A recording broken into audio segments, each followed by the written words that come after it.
was so bad and it was bleeding.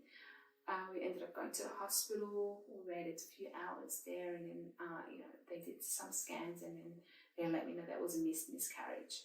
So I think it meant that the fetus had passed away a few weeks earlier, but my body didn't recognize it. Right. Yeah. So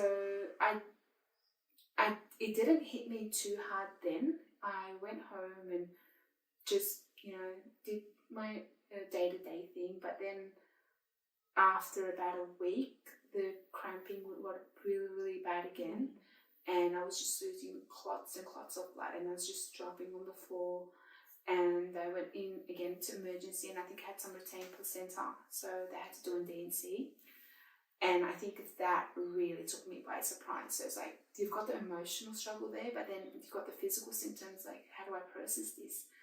I don't know how to feel, but I did have great support. My mum and my mother-in-law and my family were there all the time. They didn't leave me. They just were taking care of me. My sister-in-law would come and clean the house, and just had pots and pots of food coming in.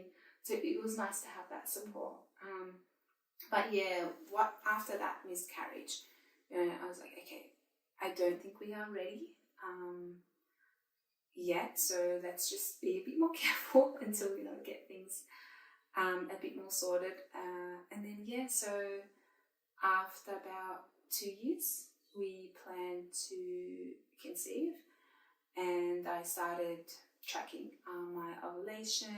I got obsessed in the birthing world, just listening to so many stories and podcasts, and it was kind of dangerous. I think I just became obsessive, and I could see how you can go down that rabbit hole, when you are trying to conceive, and then every month you just check your, are you pregnant?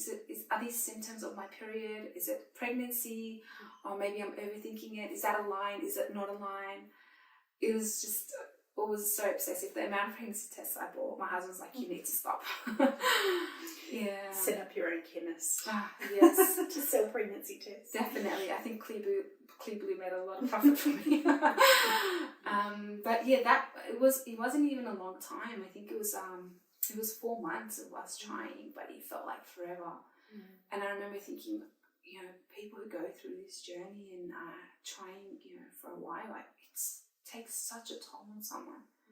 So yeah, that's how Tari came about. That was the start of it. Thank you. Yeah. Thank you for sharing, and also just acknowledging the loss that you've had and the grief that was associated with that loss, because it is something that we don't really talk about very much. And in the medical world, it's seen as not a viable pregnancy, so it's not really seen as an actual human life loss, but more like a medical procedure. But as you've beautifully described, it really does have a lot of layers to it. Definitely. And a lot of women go through it, but feel like that they can't really talk about it, and that nobody will want to hear about it, and they're expected to just go back to work. I hope that you enjoyed this episode and that it offered something helpful to your own mothering experience.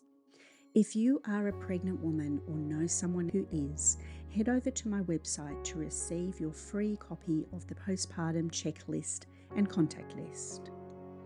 And if you'd like to be better prepared for your postpartum, both practically and mentally, purchase the Peaceful Postpartum ebook, a 52-page interactive guide on what you need to know and what matters most in postpartum.